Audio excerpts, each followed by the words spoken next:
عزیزان محترم، کرام، نوجوان برادران، ہماری اس سب کا باعث بحث جو ہے وہ پرسوں یا درسوں غالباً نوافل کے حوالے سے ہوئی تھی کہ نوافل یا ان مستحبات کی کیا اہمیت ہے، یہ کتنی اہمیت رکھتے ہیں، کتنا کیا ثواب ہے، پڑھنی چاہیے یا نہیں پڑھنی چاہیے، وہ اپنی جگہ پہ ہوئی تھی۔ اور نماز کے بعد جو ہے چونکہ مجھ سے سوال ہوا تھا،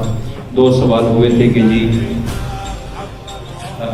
مثلا اگر ظہر کے 8 فرض ہیں تو کیا 2 یا 4 پڑھ لینا کافی ہے، یعنی 2 نوافل آپ پڑھتے ہیں یا 4 پڑھتے ہیں تو آپ اس پہ اکتفا کر سکتے ہیں کہ ٹھیک ہے جی بس 8 ہیں لیکن میں نے 4 پڑھ لی ہیں تو کافی ہیں، یا اسی طرح جو ہے عصر کے بھی 8 ہیں اس پہ بھی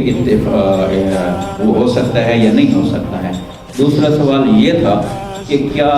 مستحب نمازوں میں ہم سورہ الحمد کے بعد جو دوسری سورہ پڑھتے ہیں، چاہے وہ انا انزلنا ہے، انا اعطینا، کیا اس کو ترک کیا جا سکتا ہے، چھوڑا جا سکتا ہے یا نہیں چھوڑا جا سکتا؟ یہ 2 سوال آپ کے ذہن میں آ گئے۔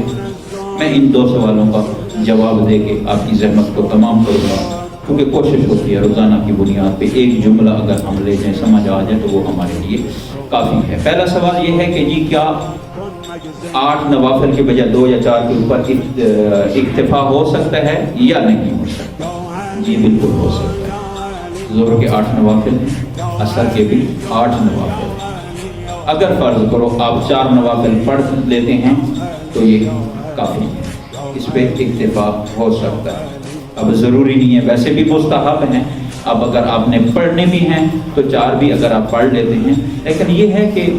بیچ میں کچھ سوال آ جاتے ہیں، وقت کی تنگی کی باعث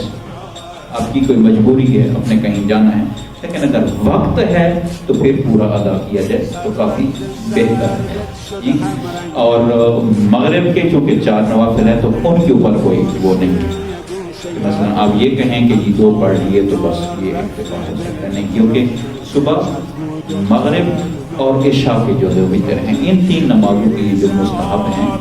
ان کے اوپر کافی زور دیا گیا ہے کہ ان کو کسی صورت ترک نہیں کیا جا سکتا۔ بہت اہمیت ہے، صبح کے 2 نوافل ہیں، مغرب کے 4 ہیں، عشاء کے 2 وتر ہیں۔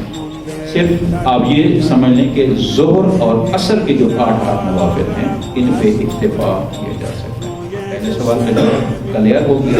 دوسرا سوال یہ تھا کہ کیا سورہ الحمد کے بعد دوسری سورہ کو چھوڑا جا سکتا ہے؟ جی بالکل چھوڑا جا سکتا ہے، جتنی بھی مستحب نمازیں ہیں، لیکن کچھ ہیں کہ جن میں دوسری سورت کے بعد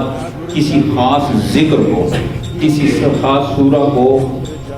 خاص کر دیا گیا ہے، اس میں آپ نہیں چھوڑ سکتے۔ مثلا نماز وحشت قبر ہے